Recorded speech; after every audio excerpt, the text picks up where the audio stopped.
Welcome back to Suzuki Science. Mr. Ellis here, and I've been looking forward to being in touch with you for the past 3 weeks. Well, I enjoyed my March break.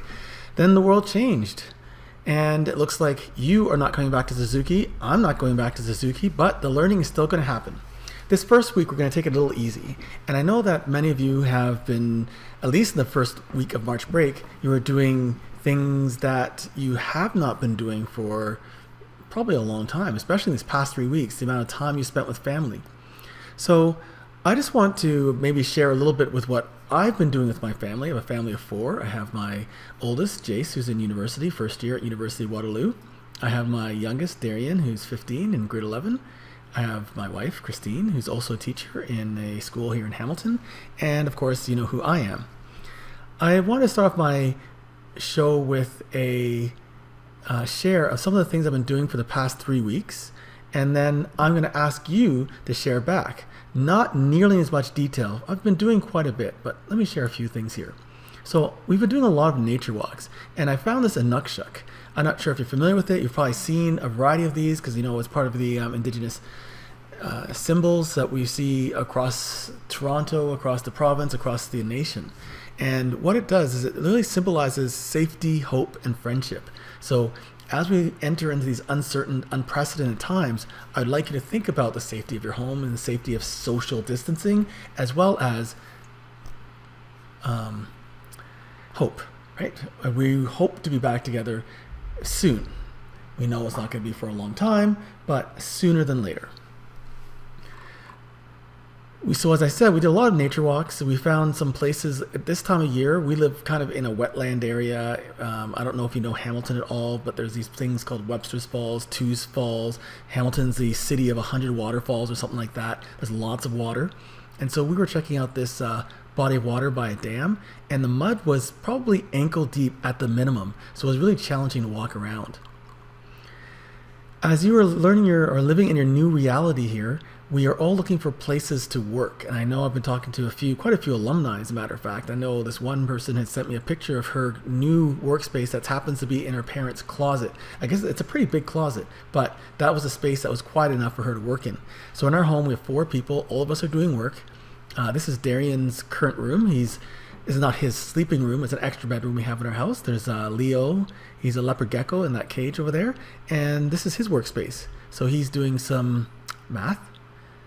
And Jace is working in our room. We have a little section towards the end with lots of windows. It's really sunny. He likes taking pictures of animals as they go around. Surprise, surprise. So that's his space there. Christine, she works in the main living room area. So she's doing some work here, some math with Darian at the moment. She loves doing puzzles. And she also works at the kitchen table and switches out in the room sometimes. And so she's teaching at a school where the students check in at 8:30, 9 o'clock, 10 o'clock, whatever their classroom starts. It's a very different environment than us. They actually are running school virtually, whereas we're running an online environment. And then here's my workspace. I like monitors. I like having lots of real estate so I can move things around and not worry about I still have 50 windows open, but it makes it easier when I have this many monitors.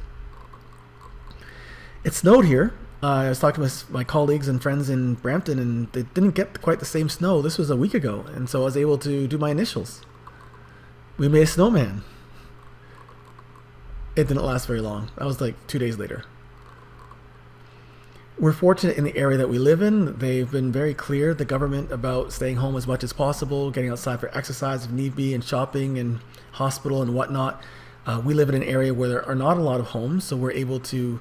This is across the road. There's a really large hill, so that arrow's pointing to where my home is from that hill. So we went up to this hill. We go there every other day and just walk around in the swamps. That's us on top of the hill. That's Jason Darian. One of the trails that we can walk to from my home, it's a fairy trail, and they have these little fairy doors in all these trees. So that's interesting. An elephant in a tree. He has the trunk and the eyes. Some of you, I don't know if you've been shopping with your parents, they probably left you at home, hopefully, and only one of them went out, so that there's as few of you as possible going outside. This was a Costco lineup. I decided to go to the end of it, check it out, and then I left. It's easier to shop at Food Basics or No Frills or something.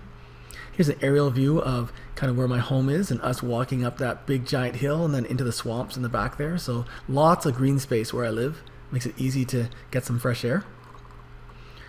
A lot of us are eating. So I was looking up some recipes and someone mentioned biryani. I don't know if I said it properly, and several people mentioned it. I was like, okay, that looks really good. Let me give that a try. I had no idea the amount of prep I needed to make it. It turned out pretty well. Apple pie and ice cream, homemade apple crumble and ice cream, one of my favorite dishes ever. So eating is one of the prime activities that we're doing currently in these past 3 weeks. And a little bit of fun. I have a fish tank, and look, I have an anglerfish. Well, it was that virtual reality Google search animal thingy, and so I played with that for a little bit. Annoyed my kids, putting it everywhere. They just ignored me. Playing lots of family games. There's pandemic. It's kind of topical. We're in a pandemic, the game pandemic. Haha. And I play Scrabble. So I've been playing Scrabble online. Play a couple good words here. I quit Q on the double letter triple score as a lot of points. And so that's kind of what I've been doing for the past little while. So what I would like you to do is I would like you to share what you've been doing as well. And the way you're going to do that is you're going to go into the Google Classroom, and in the Google Classroom, you're going to see a link for a Padlet. And this Padlet that you'll be going to will bring you to this. So what I want you to do is I want you to take a picture that represents your past 3 weeks. It might be a lineup at the store like I was doing, or it might be eating lots of food because I talked to a lot of students and that's what they're doing, 24/7 almost. Maybe a screenshot of a Zoom birthday party. You have like 6 or 18 people who are sitting on a screen saying happy birthday to you and eating their food. Maybe it's a game that the entire family's playing together, card game or board game. Make sure the photo is appropriate, however. Okay? So I'll be looking at your photos. Everyone's going to be looking at your photos.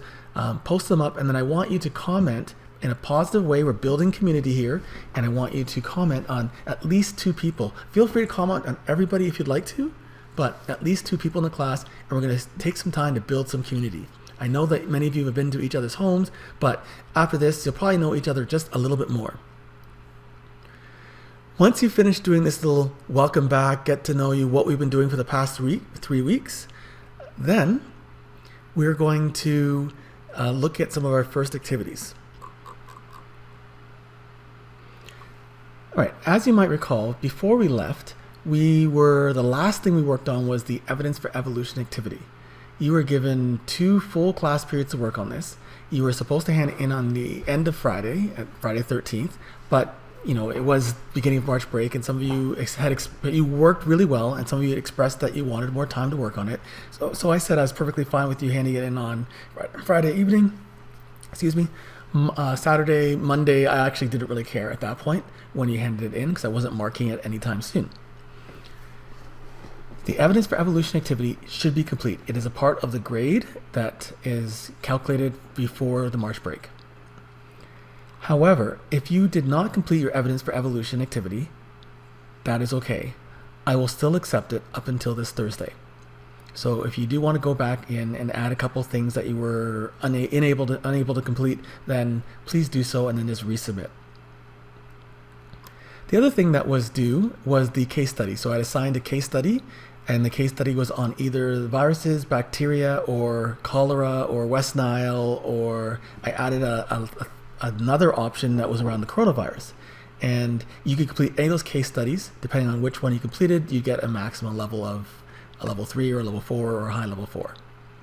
And so originally I said that was due on the Friday after we came back from March break. As you know, we did not come back, and we had the additional 2 weeks holiday, I guess we'll call it. So that case study was due.